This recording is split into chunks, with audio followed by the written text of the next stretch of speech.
کہ دیکھیں یہ جو حرکتیں آپ کر رہے ہیں اس سے معاشرے میں نفرتیں بڑھ رہی ہیں. اس سے بالکل یہ نہ سمجھیں کہ لوگ ڈر جائیں گے. سوشل میڈیا کی آپ کو سمجھ نہیں ہے. یہ جو بچوں کو پکڑ کے لے گئے اور اغوا کر گئے اظہر مشوانی کو، اس کا پتہ نہیں ہے. پھر حسان نیازی سے جو کیا ہے اس کو کبھی یہاں پکڑ ادھر سے بیل لیتا ہے، اس اٹھا کے پھر ایک اور کیس کر دیتے ہیں. وہ کیس سے بیل لیتا ہے، پکڑ کے کوئٹہ بھیج دیتے ہیں. کوئٹہ سے بیل لیتا ہے، یہاں آتا ہے اس کو اب کراچی لے گئے. اب کراچی سے پتہ چلتا ہے جی اس کو پشاور لے گئے.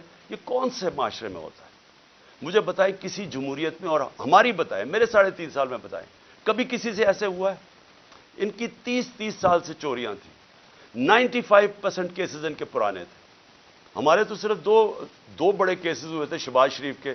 ایک اس کا 16 ارب کا پکڑا گیا تھا، وہ مقصود چپڑاسی والا جس بیچارے کو کیسے مارا ہے، اور دوسرا تھا اس کا ٹی ٹی کیس جو یہ پاپڑ والوں کے ذریعے پیسے بنا رہے تھے اس کی فیملی. ہمارا تو اور کوئی کیس ہی نہیں تھا. کتنے ہم نے کیسز کیے ان کے، کتنے ہم نے ان کے اوپر دہشت گردی کے کیسز کیے. تو یہ جو ہمارے اوپر کیسز کر رہے ہیں، مجھے بتائیں اس کی کبھی کسی جمہوریت میں کوئی مثال ہے؟ اور مجھے سب سے افسوس کیا ہے کہ ان کے پیچھے پاکستان کے وہ لوگ ہیں جو اپنے آپ کو نیوٹرل کہتے ہیں. اور میں ان کو یہ کہنا چاہتا ہوں کہ کیا آپ کو نظر نہیں آ رہا کہ قوم ان کی وجہ سے آپ کے خلاف ہوتی جا رہی ہے؟ کیا نظر نہیں آ رہا؟ اور کیا یہ کوئی کنٹرول کر سکتا ہے؟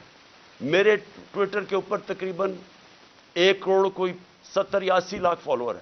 کیا میں ان کو کنٹرول کرتا ہوں؟ مجھے پتہ ہے وہ کون ہے. کیا کسی کو سوشل میڈیا کا پتہ ہے کہ کون کیا کرتا ہے؟ اگر پرو پی ٹی آئی بھی ہے اس کو، وہ آزاد لوگ ہیں، ان کو کنٹرول نہیں کر سکتا. اور باہر پاکستانی بیٹھا ہے، 1 کروڑ پاکستانی باہر ہے. کیا وہ کنٹرول میں ہے کسی کے؟ تو بجائے یہ کریں کہ ہمیں ڈنڈے مار کے لوگوں کو بھیڑ بکریوں کی طرح لائن پہ لگانے کے لیے، آپ کو چاہیے پوچھیں کہ کیوں تنقید کر رہے ہیں. تنقید ایک معاشرے میں جب آپ ختم کرتے ہیں معاشرہ مر جاتا ہے. معاشرے چلتے ہیں جب ایک معاشرے کے اندر اجازت. جمہوریت کا مطلب کیا ہے؟ جمہوریت کے اندر تنقید ہوتی ہے، ڈکٹیٹرشپ میں نہیں تنقید ہوتی. ڈکٹیٹرشپ کا حال دیکھ لیں. جو ڈکٹیٹرشپ فرینکو نے لے کے آیا اسپین میں، تو سارا اسپین پیچھے رہ گیا، سارا ویسٹرن یورپ آگے نکل گیا. ڈکٹیٹرشپس اگر اتنی اچھی ہوتی ہیں تو آج یہ ساری دنیا کی جمہوریت خوشحال نہ ہوتی.